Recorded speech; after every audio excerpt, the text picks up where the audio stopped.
Moteur. C'est lancé.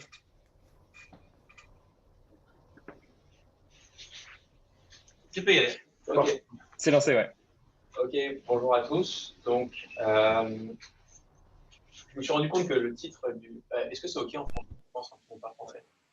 Je me suis rendu compte que le titre de la présentation était peut-être un peu prétentieux, donc je ne vais pas.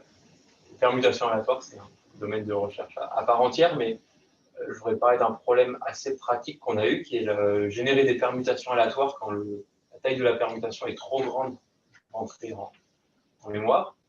Et donc, en lisant des articles, j'ai trouvé plusieurs solutions et je voudrais vous partager. Maintenant, il y a peut-être d'autres solutions, des choses plus efficaces, plus simples.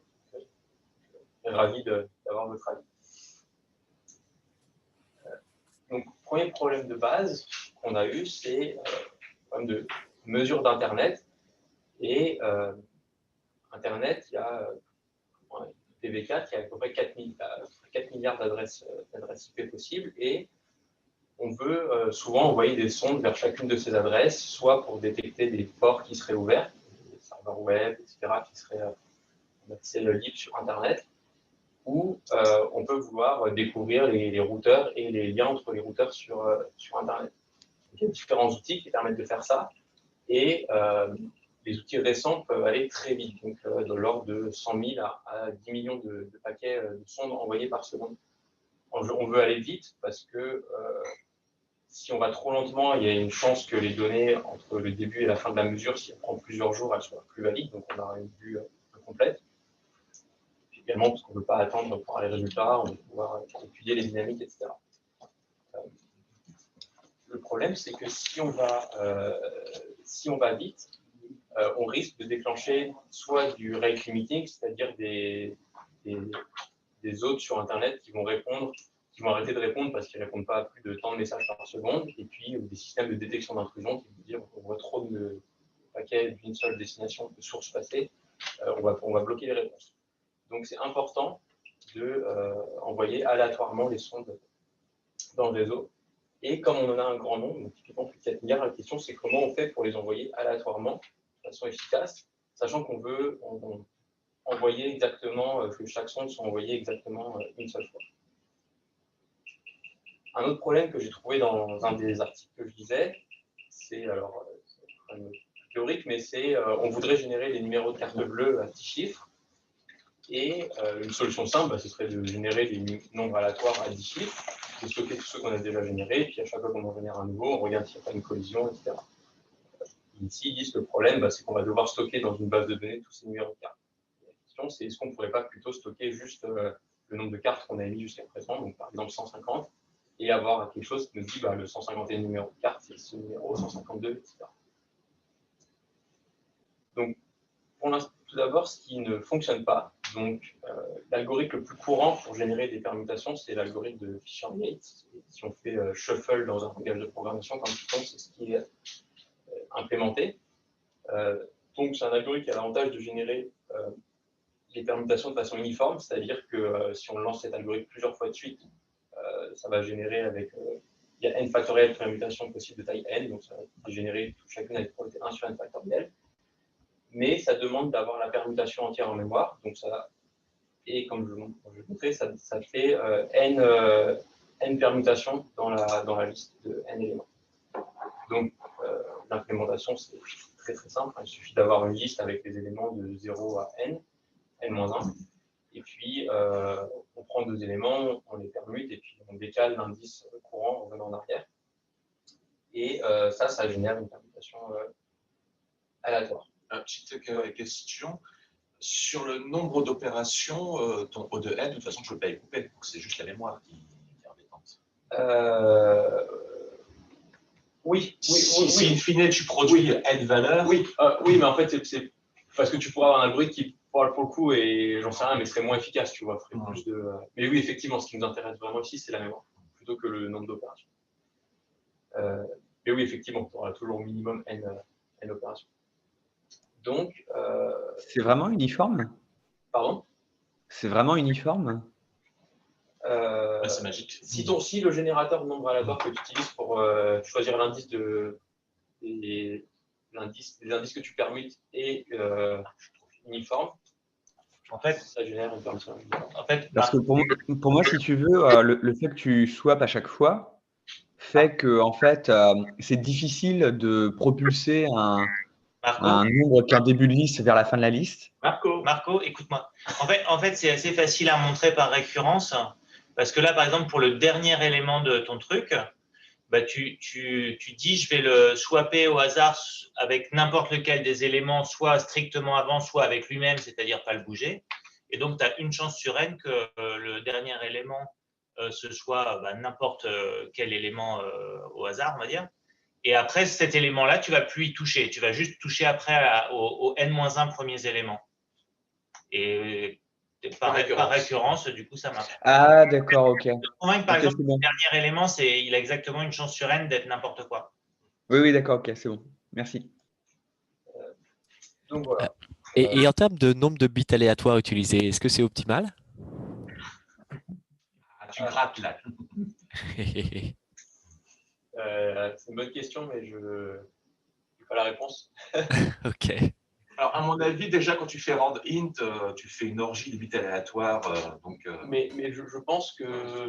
Alors, on pourra en discuter vers la fin avec les autres solutions que je propose, où c'est plus clair. C'est plus clair le nombre de bits qui sont utilisés pour générer la permutation que là, puisque là, le générateur nombre aléatoire est un peu caché, quoi. Enfin, c'est une black box.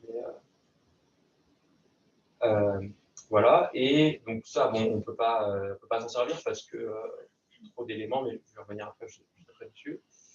Alors, juste pour montrer, il y a des façons de vérifier qu'une suite de nombres est vraiment aléatoire. Il y a tout un tas de tests statistiques, mais pour avoir une représentation plus visuelle, ce que je vais faire ici dans la présentation, c'est que je vais juste représenter la permutation en 2D avec sur un axe la moitié des bits et sur l'autre axe l'autre moitié des bits de l'entier. À gauche, ici, je montre la permutation initiale, donc qui est de 0 à 2 puissance 16, moins 1, 0, 1, 2, 3, etc. Donc, c'est pas aléatoire, on voit clairement que ça fait ça monte et ça descend. Et à droite, je montre la permutation une fois qu'on a fait Fisher-Yates. Tu peux la refaire, la description du système? Pardon, donc en X, tu as les 8 tu as les. En X ou Y, mais sur un axe, tu as les 32, par exemple. Ouais, donc là c'est 256 parce que c'est 2 puissance 16. Donc j'ai 2 puissance 8 en bas, 2 puissance 8 sur l'autre axe.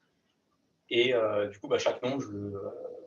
D'accord. Ah oui, mais tu ne plottes pas tous les nombres. Non, alors pardon. Et aussi, oui, si je plottais tous les nombres, ce serait rempli.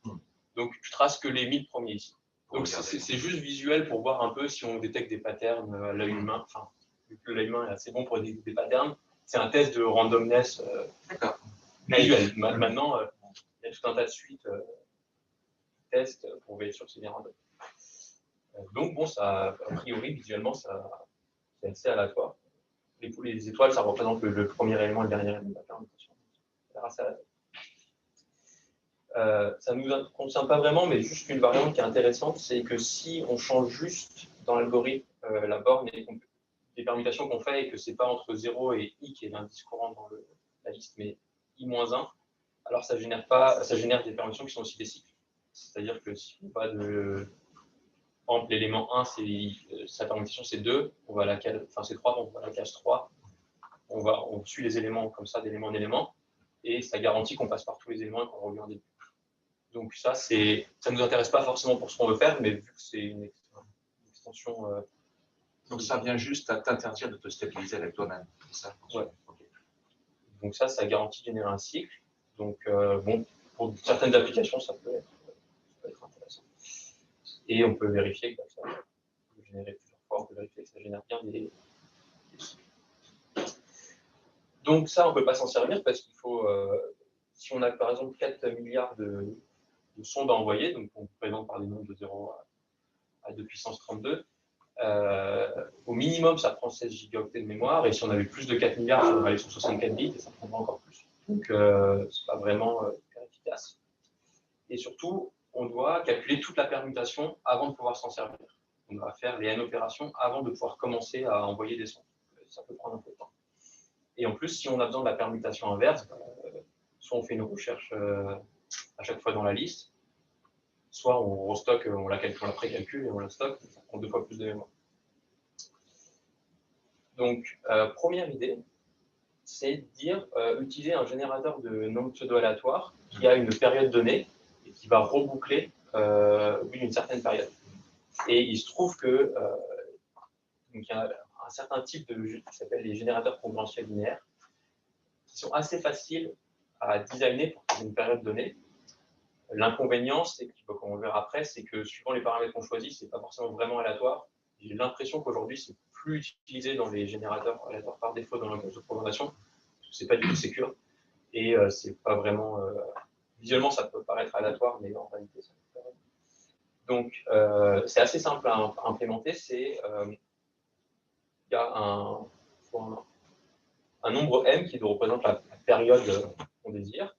Puis ensuite, on choisit un multiplicateur A et un incrément C selon certaines règles. Et si on respecte les 3 règles en dessous, que le PGCD du multiplicateur et l'incrément soit égal à 1, puis les 2 autres conditions, si on a ça, c'est garanti que ça va reboucler avec période M. Ça va faire un cycle. Période M. Donc, si on veut, là, on peut prendre une période quelconque. Par exemple, on veut générer 43 sondes. Bah, on prend M43, on trouve les autres paramètres qui vont bien. Et ça permet de... L'apparition du chiffre 4 est assez magique dans la définition. Alors, je ne sais pas d'où ça vient, mais ça vient du... Enfin, c'est le nom, c'est un nom de ce théorème qui énonce ces 3 conditions, et ça vient de là. Et donc, c'est très facile à implémenter, et c'est très rapide, enfin, c'est relativement rapide, puisque c'est une multiplication et l'addition.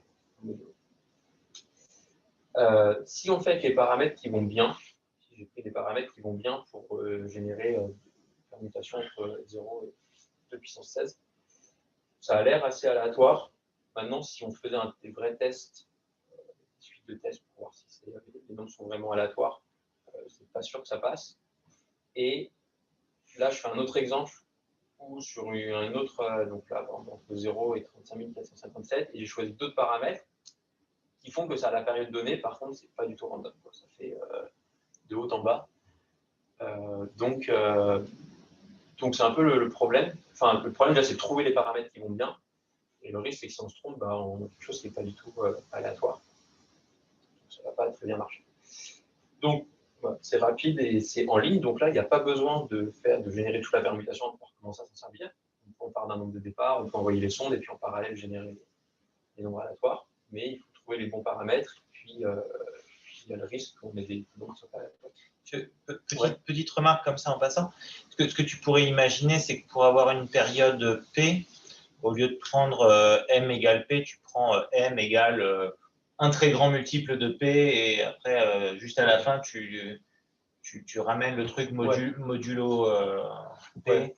Ouais. En espérant que prendre des très grandes périodes, quand même, ça te donne un truc qui a une gueule un peu plus aléatoire. Ouais. Ça, c'est pas bon parce que tu risques d'avoir des redondances du coup. Si ton cycle est trop gros, tu risques de tomber 2 fois sur la même valeur. Tu veux que ça soit unique. Ah oui, effectivement. Tu veux que ce soit unique. Ouais, du coup, effectivement. Donc, ça veut dire ta période, c'est forcément exactement. Ouais, c'est vrai. Et du coup, effectivement, si ta période 43, tu sais exactement quelle séquence tu vas avoir, c'est un peu. C'est pas très aléatoire. Ouais, voilà. Donc, c'est la limite. Juste une seule question. De toute façon, pour ton application, tu n'as pas besoin d'avoir quelque chose de vraiment aléatoire, mais juste quelque chose qui échappe à. C'est pas besoin d'être sûr. Non, enfin, il n'y a pas la notion de cryptographie, enfin, que ce soit sûr pour de la crypto ou du chiffrement, par exemple.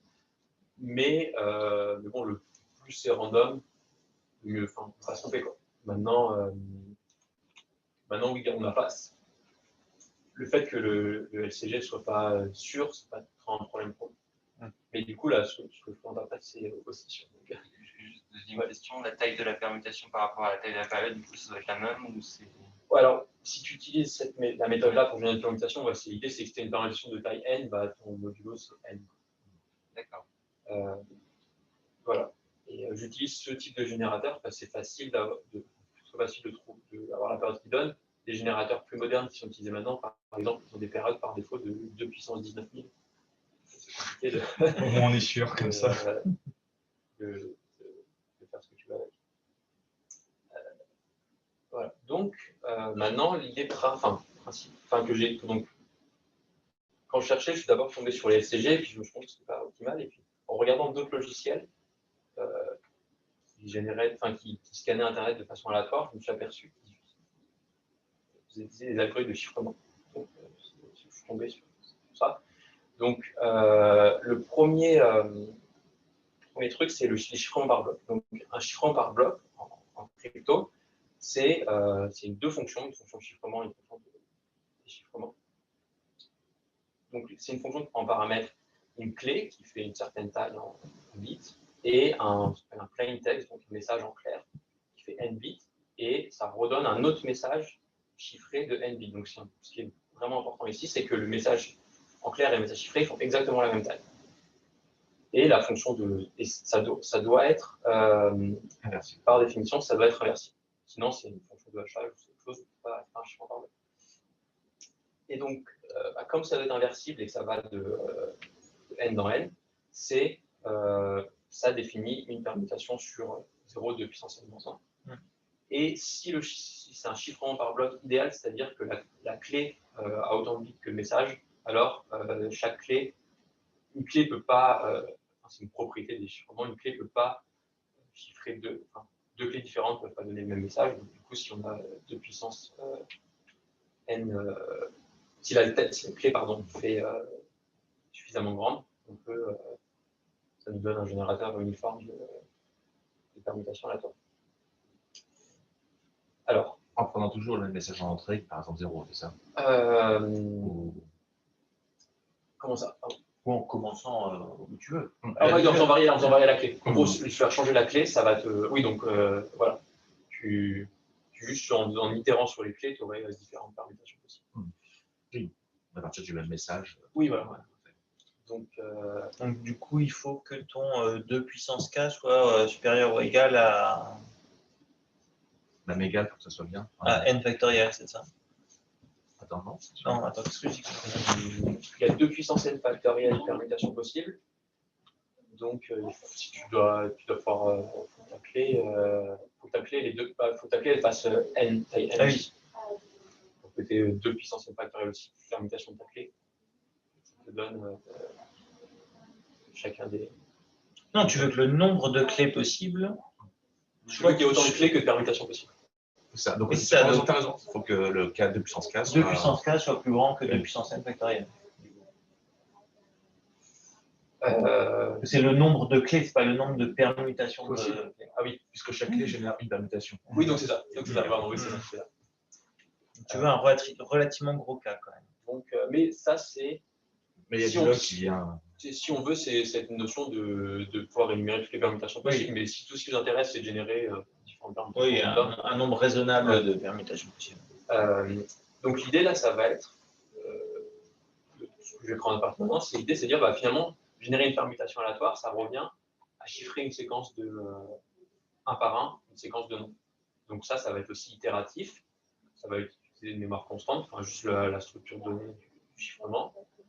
Et puis c'est stateless dans le sens où le chiffrement par bloc, tout ce qu'il a besoin, c'est la valeur courante et la clé. Il n'y a pas besoin de savoir ce qu'il y a là. Alors, très bien. On peut réutiliser des chiffrements qui existent. Donc là, je prends un chiffrement qui s'appelle spec. Alors, toute la problématique, c'est les chiffrements modernes, ils ont tendance à avoir des tailles de blocs qui sont très grands. Typiquement, AES, c'est 256 512 bits. Et sauf qu'on dans notre application, on ne veut pas des permutations sur 2 puissance 256, on veut des choses beaucoup plus petites. Et du coup, là, j'ai trouvé un chiffrement qui a l'avantage d'être sûr, donc vraiment random, et avec des tailles de blocs relativement petites. Et donc ici, je montre ce que ça donne. Donc dans un premier cas, je génère les 1000 premiers nombres de la permutation de 2 puissance 32 éléments, et à droite de 2 puissance 64 éléments. Donc ça, c'est instantané à calculer. Je chiffre juste les nombres de 0 à 999, chacun des chiffrements, et ça me donne les 1000 premiers éléments. Maintenant, le premier problème, c'est que bon, déjà, les chiffrements par bloc qui existent déjà, et designés par cryptographes et qui sont sûrs, ils ont des tailles de blocs fixes, qui sont en général 32, 64 bits, etc. Donc ça ne va pas forcément matcher ce qu'on veut, parce qu'entre 32 et 64 bits, entre 2 puissance 3 et 2 puissance 4, il y a un gros gap. Il y a des méthodes qui permettent de designer des chiffrements sur 2 puissance 33, des puissances de 2 arbitraires, mais je n'ai pas eu l'impression que c'était très facile de faire ça bien. Enfin, pas trop m'avancer là-dedans parce que je ne sais pas à quel point c'est facile de faire ça. Et surtout, ce qu'on veut, ça ne tombe pas forcément sur les puissances de 2 pour pouvoir générer un nombre arbitraire. Donc, on arrive dans une extension qui s'appelle, je ne sais pas exactement en français, mais le Format Preserving Encryption. Et l'idée, c'est des algos de chiffrement dont la sortie, c'est exactement le même format que l'entrée, mais dans le sens pas forcément le même nombre de bits, mais par exemple le même domaine. S'il y a 10 chiffres en entrée, ça va toujours être 10 chiffres en sortie, par exemple. Donc c'est une généralisation où c'est pas juste sur n bits vers n bits, mais c'est le même structure de données en entrée. Excuse-moi, j'ai juste une remarque sur ton slide précédent. C'est tu dis, déjà, faire sur une puissance arbitraire de 2, ça peut être un peu relou, et alors pour un truc qui n'est pas une puissance de 2 encore plus. Mais à la limite, si tu sais faire pour n'importe quelle puissance de 2, après tu peux faire une espèce de rejection sampling, c'est-à-dire tu prends. Excuse-moi, je suis quelques j'anticipe sur ce que tu as dit. Dis-moi. Exactement. Tu n'as rien dit. Non, mais tu as raison. C'est une des idées. Donc voilà, donc on veut améliorer ça, pour que ce ne soit pas juste sur des puissances.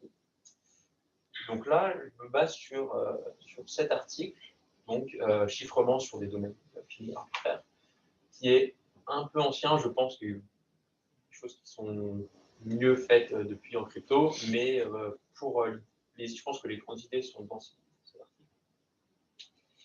Et donc l'idée, c'est on prend un anti-cas, on définit un ensemble de 0 à 41, et comment on fait un chiffrement qui est exactement, un chiffrement par bloc, qui est exactement sur ce domaine.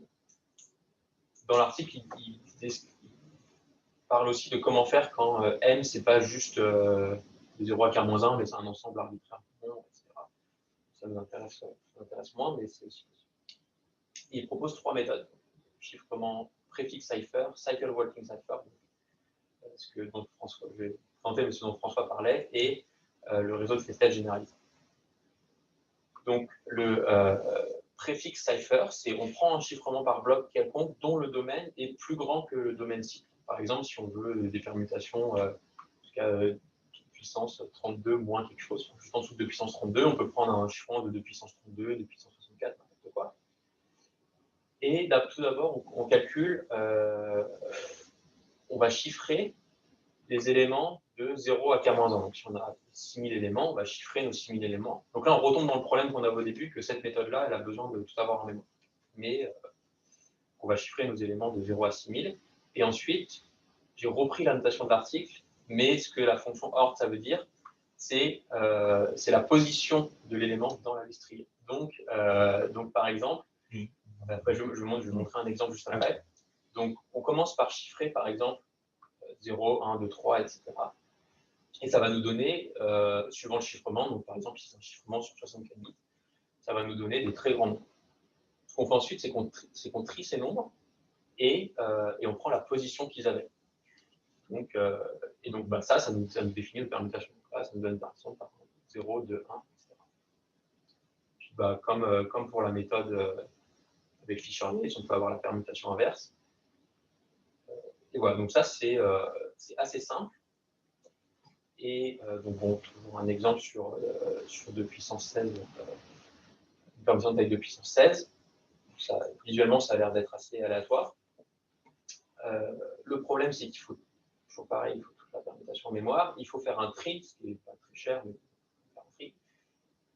Et donc, c'est bien si ça rentre en mémoire. Maintenant, pourquoi faire ça plutôt que Fisher-Yates pour générer des permutations? Je ne sais pas. Maintenant, pour des applications de crypto ou, par exemple, prendre des cartes bleues, générer des numéros comme ça qu'on ne peut pas stocker, quand il y a un besoin de sécurité, ça peut être intéressant.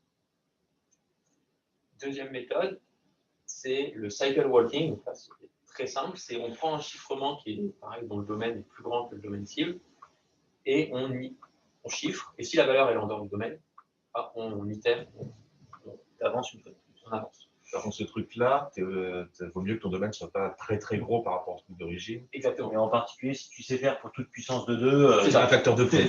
C'est ça. C'est un peu gratuit. Tu peux prendre juste la puissance de 2 au-dessus. Et tu peux faire ça. Donc, et ça marche dans les deux sens pour chiffrer et déchiffrer. Donc ici, je prends un exemple. Je prends un chiffrement par bloc sur 32 bits et puis je génère des permutations avec de puissance 24. Et donc, pareil, ça c'est instantané. Et ça marche, on a le nom, sa valeur permutée dans 2 puissance 4 et sa valeur permutation inverse. Maintenant, là, je le fais sur 2 puissance 21 parce que si je le fais sur 2 puissance 16, ça aurait été trop long parce que dans le pire cas, on va rejeter 2 puissance 16 valeur. Donc, c'est pas très efficace. Donc, ça marche bien. Donc, là, c'est intéressant parce que c'est en ligne. L'utilisation de mémoire ne dépend pas de la taille de la permutation, mais voilà, il faut avoir un chiffrement, un bloc qui est pas loin du domaine. Et donc, on arrive à la dernière méthode qui est celle que j'ai utilisée au final et qui, je pense, est la plus générique, ce qui s'appelle les réseaux de Festel. Donc, un réseau de Festel, c'est. Alors, s'il y a des gens qui sont forts en crypto, excusez-moi, je ne suis pas du tout expert, donc peut-être que je vais dire des bêtises, mais a priori, c'est une méthode qui permet de construire des chiffrements par bloc à partir de fonctions pseudo-aléatoires quelconques. Une fonction pseudo-aléatoire, c'est une fonction pour laquelle c'est impossible de. Si on prend plein de valeurs de cette fonction, on ne peut pas distinguer la sortie d'une permutation aléatoire. Enfin, même pas forcément d'une permutation aléatoire, mais d'un générateur de nombre aléatoire. On ne peut pas distinguer les deux.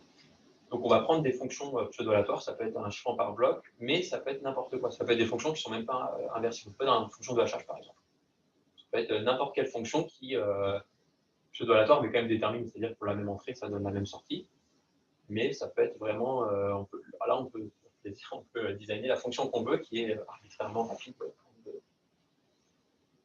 L'idée, donc j'ai repris ce schéma de Wikipédia. L'idée, ça va être donc on a à gauche, on a un plain text, le message en clair qu'on veut chiffrer. Donc à chaque fois, le message en clair qu'on veut chiffrer, nous, pour notre application, c'est un nombre sur la ligne. On le split en 2 blocs de taille égale. Il y a un bloc, le bloc à gauche ici, LF0. Au début, on ne fait rien, on prend le bloc de droite, R0, on le chiffre avec, on le passe dans la fonction pseudo-aléatoire F, qui est paramétrée par une clé K. Donc, ce n'est pas forcément nécessaire. Par exemple, on peut prendre des fonctions de hachage qui n'ont pas de paramètres. Mais, a priori, pour que ce soit vraiment sécure d'un point de vue crypto, il vaut mieux que ce soit, par exemple, un chiffrement par bloc et à chaque fois, on va faire ça de façon itérative, à chaque itération, on utilise une clé différente. Donc, on passe le bloc de droite dans la fonction pseudo-aléatoire et on le XOR avec le bloc de gauche. Et ensuite, on inverse les blocs de droite et gauche et on fait ça un certain nombre de rounds, un certain nombre d'itérations. Et à la fin, ça nous redonne nos 2 blocs qu'on peut recombiner et là, on a le chiffré. Et on peut. Excuse-moi, j'ai pas compris quand tu fais ton XOR. Ah oui, parce que d'accord, et le XOR devient le bloc de droite et l'ancien bloc de droite devient le bloc de gauche. Non codé devient le bloc de gauche. Exactement. Et après, je vais montrer les équations, mais on peut déchiffrer en repassant dans le sens inverse. Ça, c'est magique. Et donc, on peut chiffrer et déchiffrer, même si la fonction f, c'est une fonction ça peut être une fonction de hachage, n'importe quoi, une fonction qui n'est pas inversible elle-même. Même si c'est une fonction constante. Oui, voilà. Alors, après, je vais vous montrer sur une fonction qui marche plus ou moins bien. Mais en fait, l'idée, c'est que, je montre après, mais spoiler, si la fonction f, c'est une fonction qui est pseudo-aléatoire selon certaines propriétés, etc., il suffit de 3 itérations pour que ce soit vraiment aléatoire. Mais par exemple, si on prend une fonction qui est un peu pourrie pour f, il faut un très grand nombre d'itérations. C'est un compromis entre la qualité de f et le nombre d'itérations qu'on va faire. Mais le côté qu'il n'y ait pas de perte de signal est assez sympa. Oui, il n'y a pas de perte d'information. Parce que quand tu donnes à bouffer un truc qui a déjà été haché plein de fois, tu le rehaches un coup, ça permet de commencer à déhacher. Enfin, le fait qu'il n'y ait pas besoin de f-1. Alors, en fait, ça marche. Parce que donc, pour chiffrer, on prend ln-1 et rn-1 puis une clé. ln, il ne change pas, il est frappé. Rn, il est XOR. Et en fait, l'idée, c'est que si on fait XOR 2 fois, pour le déchiffrement, bah, ça s'annule. Donc, en fait, c'est juste à ça.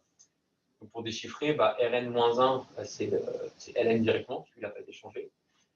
Et ensuite, pour retrouver Ln-1, bah, l'idée, c'est qu'on connaît Rn, on connaît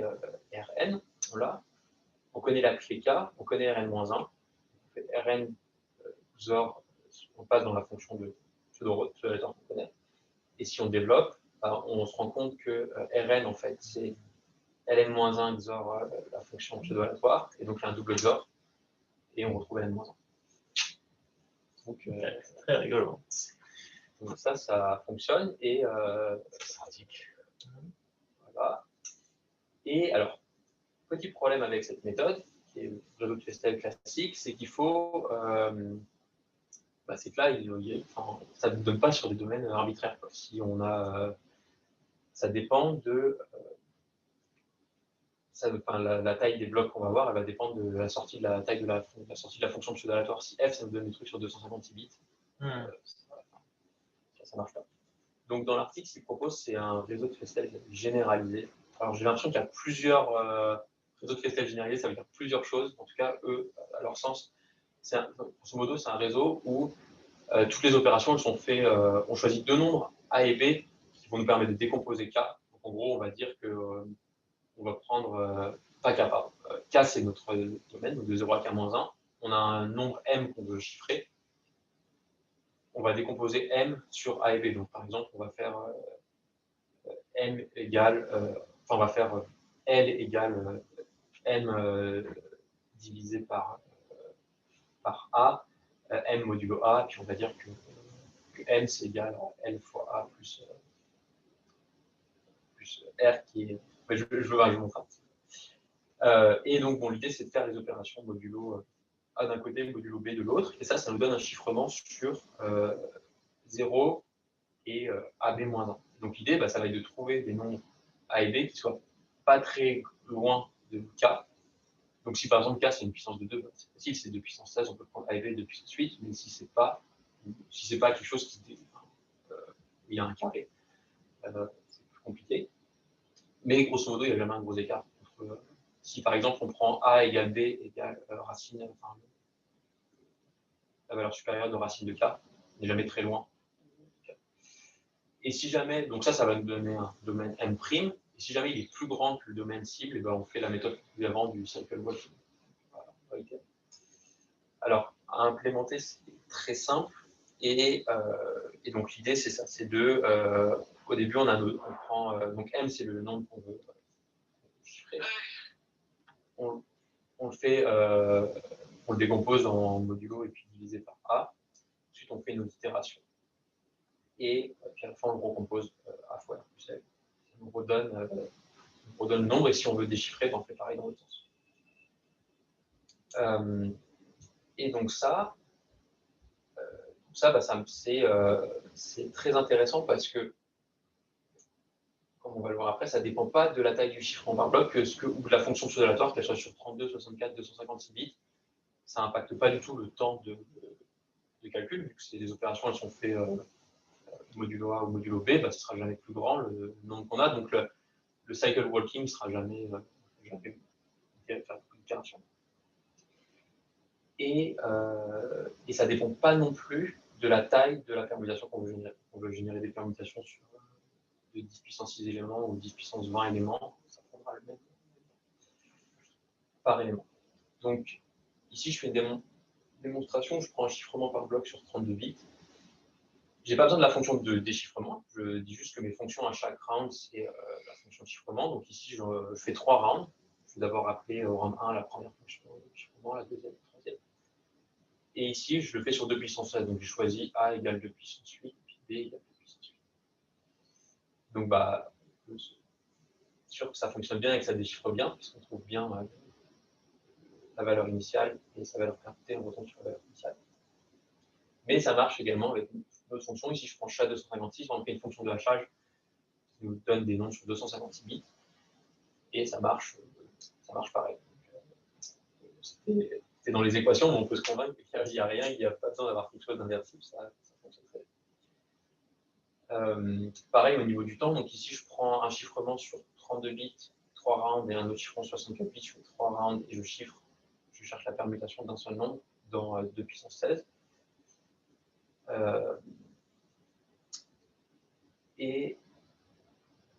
Donc ça prend un peu plus longtemps avec le chiffrement de 64 bits, mais c'est juste parce que le chiffrement fait plus d'opérations.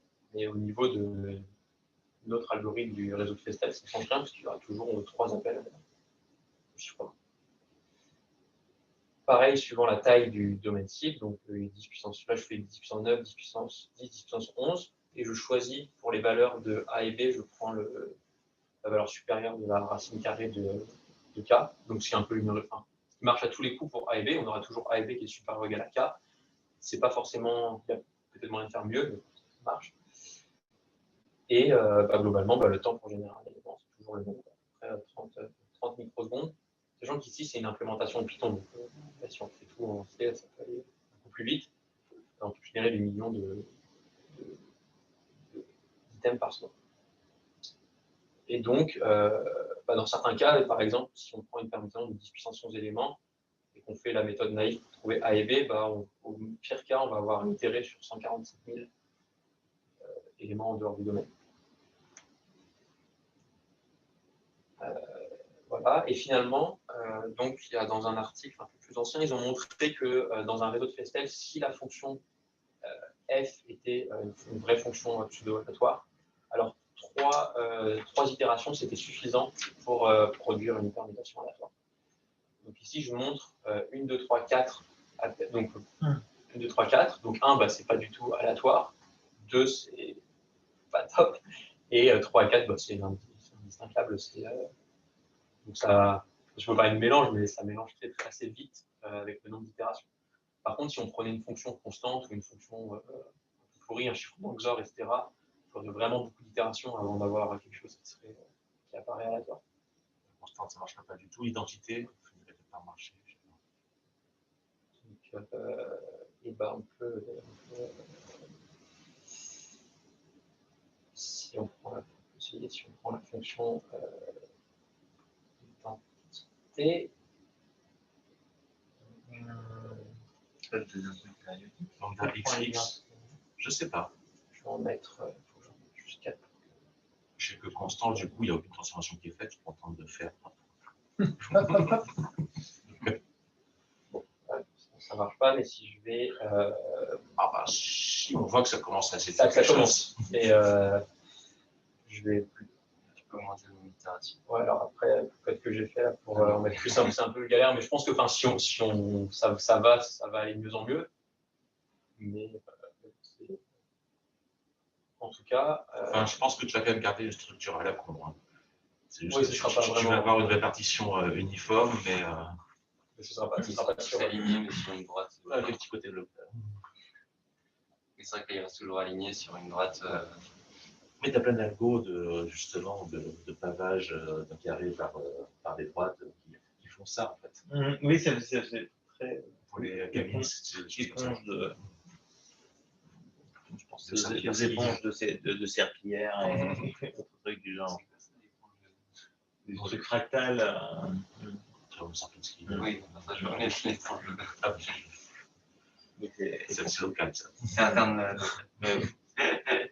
Et donc voilà, donc on retrouve ce résultat qui prédatait le réseau de Festel généralisé, un résultat sur le réseau de Festel, mais finalement, on voit bien qu'ici, dès qu'on a 3 rounds, c'est à peu près correct. Alors, donc ça, c'est finalement la solution que j'ai retenue pour le problème de générer des sondes aléatoires, puisque finalement, c'est très facile à mettre en œuvre. Je n'ai même pas besoin de m'embêter à trouver un chiffrement sur une puissance de 2 arbitraire. J'ai pris un chiffrement que je savais qui était sûr, donc j'étais sûr que c'était random, qui existait sur étagère, qui existait déjà. Je prends une fonction de hachage, n'importe quoi. Ça consomme très peu de mémoire, la structure donnée du chiffrement, mais finalement, le chiffrement sur 64 bits, c'est 64 bits du bloc, plus une clé qui fait 96 bits. Si on a 3 rounds, ça fait quelques kilobits, c'est vraiment rien du tout. Et puis, voilà, si on veut vraiment fine-tune ça, il faut trouver des nombres A et B qui finalement sont plus fins, de telle sorte que A fois B soit très proche de K. Alors, du coup, là, tu as répondu à la question d'Élise, c'est le nombre de bits aléatoires que tu consommes, c'est ta clé, donc le 96 par exemple. Alors, avec les fonctions avec cette méthode, ouais. Enfin, si c'était ça la question, je pense. Et l'usage mémoire, c'est du coup aussi c'est le log du nombre de permutations du coup.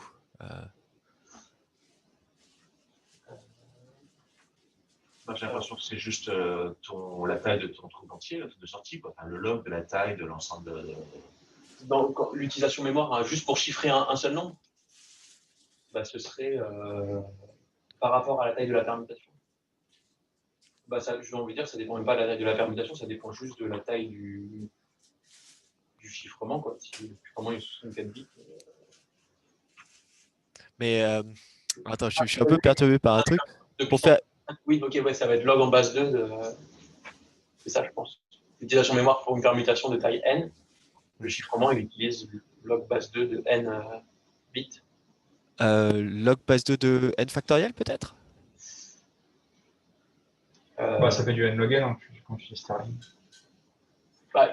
Donc, imagine, je viens une permutation sur n bits. Donc, des permutations comme ça, j'en ai n factoriel. Et donc, je peux, donc en 64, donc 64 bits, bah, j'ai juste besoin des 64 bits du chiffrement. Donc, pour générer 2 puissance 64. Parce que pour générer une permutation uniformément parmi toutes les permutations à n éléments, bah, il faut au moins que tu sois capable de l'identifier, quoi, que tu aies son numéro en quelque sorte. Ah, on vient au générateur de la clé, en fait. Ouais. On vient au générateur de la clé. Donc, du coup, oui, donc ça dépend de la taille de la clé, je pense. Et ici, par exemple, je ne suis pas sûr qu'avec une clé 96 bits, on puisse générer toutes les permutations possibles. Mais tu t'en sors. Oui. C'est un subset.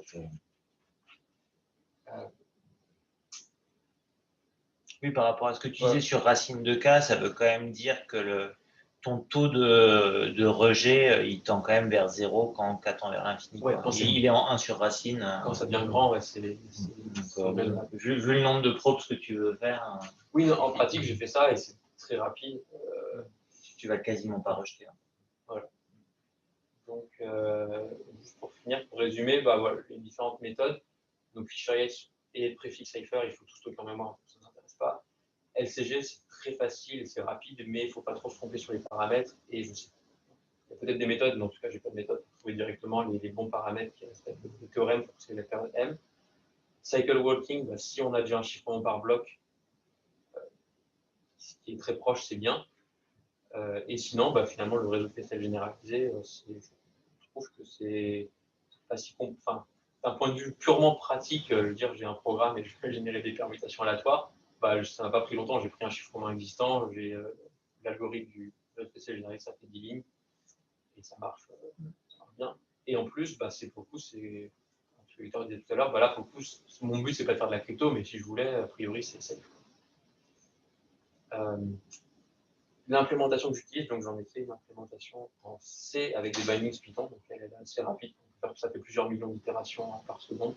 Donc ça peut générer jusqu'à 2 puissance 64, des permutations jusqu'à 2 puissance 64. En fait, en général, non, on veut faire juste un peu au-dessus de 2 puissance 32, 4 à 6 milliards de sons. 32. Ou on peut aussi faire la permutation inverse. Et voilà. Puis bah, les références sur. Toi qui l'as mis sur PIP, Oui, PIP install, Py, la version C, non, mais la version Python. Ok, mais du coup, on pourra proposer des versions plus rapides éventuellement. Oui, bah en fait, là j'utilise quand je l'ai fait, j'utilisais le chiffrement par bloc, donc spec 64 bits. Maintenant, je me rends compte que peut-être si j'aurais utilisé un truc plus rapide, genre une fonction de hachage, genre SHA-256, c'est plus rapide.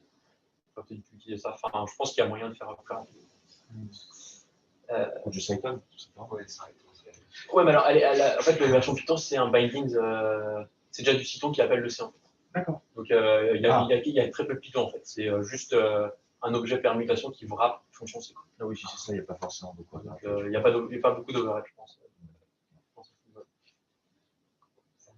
Oui, je pensais que c'était du pure Python. Mais... Alors, dans le notebook, c'est du pure Python pour montrer. Mais là, dans le paquet, non, c'est juste un wrapper de la libc. Voilà. Donc, bah, si vous avez des questions ou d'autres méthodes pour faire ça.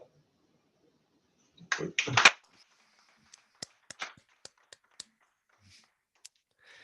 Alors, j'ai une question. Je me lance? Prams? Toi, par la Allez. Si on avait un moyen de... choisir une permutation sur un élément, c'est c'est équivalent à choisir un entier parmi entre 1 et n factoriel. Si on avait une manière d'énumérer les permutations les unes après les autres, quoi. Ouais. Est-ce qu'il y aurait une de ces manières d'énumérer les permutations qui permettrait de réunir en premier celles qui commencent par tel ou tel numéro, puis en deuxième celles qui ont un autre numéro et ainsi de suite, et qui permettrait du coup, à partir du numéro de la permutation qu'on a choisi et de tirer de voir les uns après les autres les numéros de la permutation et de ne pas avoir du coup à retenir toute la permutation en mémoire. Une question pour Fabien. Tu peux récapituler la question? Ouais, une permutation sur n éléments. Oui. Finalement, on peut énumérer toutes les permutations. Il y a plein de manières de faire. Une fois que tu as choisi ta manière de faire, si tu connais le numéro de ta permutation, pour cette énumération-là, c'est bon, tu as fixé ta permutation. Oui. Mais peut-être pour la construire à partir de ce numéro, ça te demande de stocker en mémoire toute la permutation. Et tu serais malheureux dans ce cas-là. Mais est-ce qu'il n'y aurait pas des manières d'énumérer qui permettraient à partir du numéro de juste, tu vois, de pouvoir trouver les éléments les uns après les autres de la permutation en utilisant pas beaucoup de mémoire, quoi.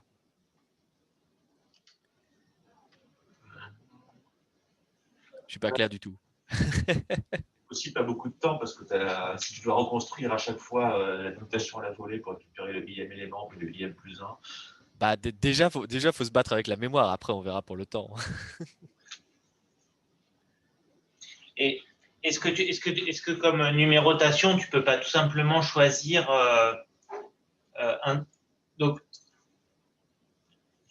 un truc où en fait le décodage, c'est-à-dire une fois que tu as ton entier et que tu veux la permutation correspondante, tu dis juste tout simplement attends. Par exemple, toutes les permutations qui commencent sur un élément qui commence par 1, elles vont avoir. Je vais d'abord les numéroter elles, puis après je vais numéroter les permutations qui commencent par 2, les permutations qui commencent par 3, et ainsi de suite. Ouais, c'est ça. Et du coup, tu prends le quotient de ton numéro par n, et ça va te donner le premier élément de ta permutation. Ouais. Et après, tu enlèves, après, tu prends le reste. Ouais. Modulo par modulo. Et le reste, ça code le reste de ta permutation et tu fais. Donc, du coup, tu peux effectivement exhiber ta permutation au fur et à mesure, juste en bourrinant modulo par modulo et en retenant juste le reste à chaque fois que tu as. Alors ça, c'est pas mal. Ça pose un petit problème quand même, c'est que j'ai l'impression que tu es obligé de retenir tous les premiers numéros que tu as donnés. Non, parce que c'est juste qu'au début, tu fais un modulo n, après tu fais un modulo n-1, après tu fais un modulo n-2, etc.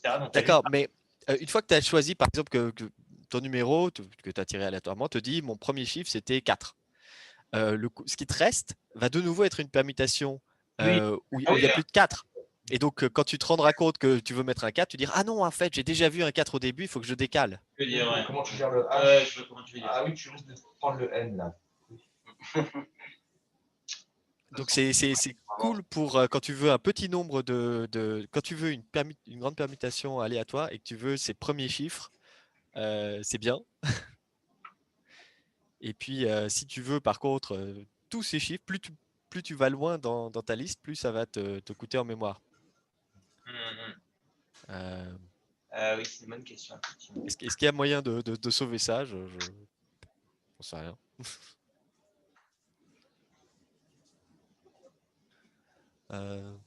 T'en penses quoi, Maxime? T'as dû explorer, j'imagine, cette piste qui est plus. J'y ai pensé, mais j'ai pas creusé plus. Et le défaut que je vois, c'est bien le défaut que tu vois aussi, ou t'en vois d'autres, ou j'ai l'impression que finalement, le but c'est vraiment que la permutation elle n'ait pas de motif quoi dedans. c'est un peu complexe de ne pas se souvenir finalement de ce qu'il y avait avant, quoi. C'est ce que je trouve un peu magique finalement dans les algos de chiffrement, c'est que sans se souvenir de ce qu'on a vu avant, bah, ça devient un truc qui paraît vraiment aléatoire. Mais je ne suis pas assez familier avec les algos de chiffrement pour savoir ce qui refait un peu ce côté magique, quoi. Il n'y a pas besoin de se souvenir de ce qu'on a vu avant.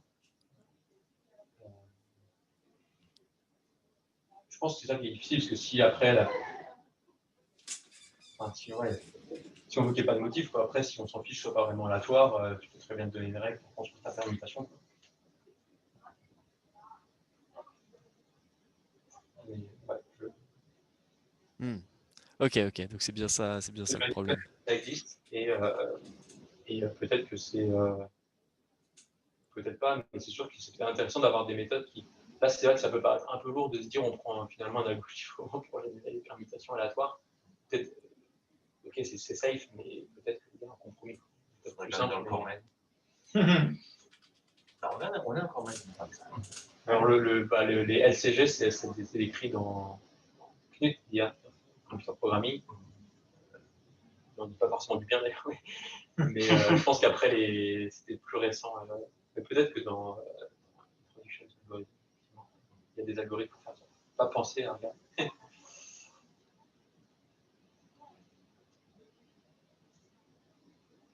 D'autres questions? Une question? C'est Anastasios. Il y a un problème, désolé. En fait, la question c'est si on demande que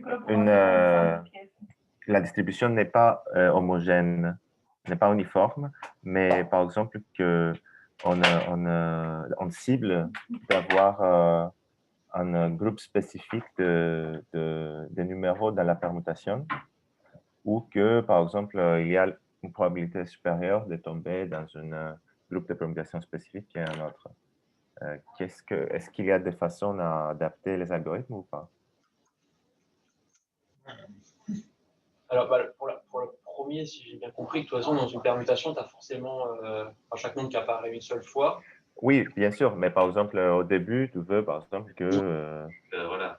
Ah oui, ouais, certaines permutations spécifiques, par exemple. Ouais. Ou au milieu, c'est ça, voilà. J'imagine que tu pourrais... C'est une bonne question. Je sais pas non plus, honnêtement, mais OK. il y a sûrement qu'il y a des méthodes pour aussi. OK.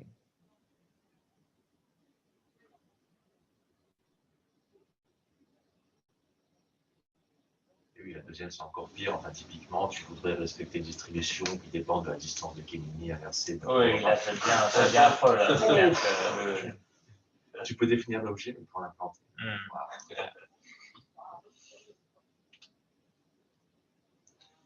OK. Ok, let's thanks the speaker again. Merci, très belle présentation. Merci Mathieu, tu peux couper l'enregistrement.